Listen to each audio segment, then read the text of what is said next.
Hello everyone, welcome back to my new blog. কেমন আছো তোমরা?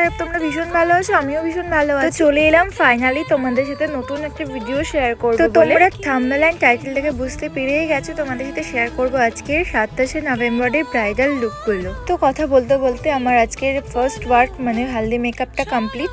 আর আজকের লুকটা পুরোপুরি ক্লায়েন্ট চয়েস। আমার ক্লায়েন্ট যেমন বলেছে তেমনটাই করা হয়েছে, একদম সফট সোবার অ্যান্ড সিম্পলের ওপরে। আর তোমরা অবশ্যই জানিও আজকের এই ফুল লুকটা কেমন লাগছে ওর। আর ওর ব্রাইডাল লুকটা তোমার সাথে শেয়ার করব, তো পুরো ব্লগটা অবশ্যই দেখো। আর এই দেখো পুরো একদম সিম্পল অ্যান্ড সফট। দেন আমি বাড়িতে চলে যাই, আর বাড়িতে গিয়ে ফ্রেশ হয়ে আমি চলে আসি সেকেন্ড লোকেশানে। আর সেকেন্ড লোকেশানে ছিল আমার একটা পার্টি মেকআপের কাজ, আর সেটার জন্য আমি অনেকক্ষণ ওয়েট করি। আর তারপরে দিদিও চলে আসে, তারপরে আমি দিদিকে রেডি করে ঝটপট, আমি আর কোনো ক্লিপ নিতে পারিনি কারণ আমার আর কি প্রচণ্ড লেট হয়ে গেছিলো। তারপরে আমি চলে আসি থার্ড ওয়ার্কে। আর আজকের এই মিষ্টি ব্রাইডটা হচ্ছে বৃষ্টি, যাকে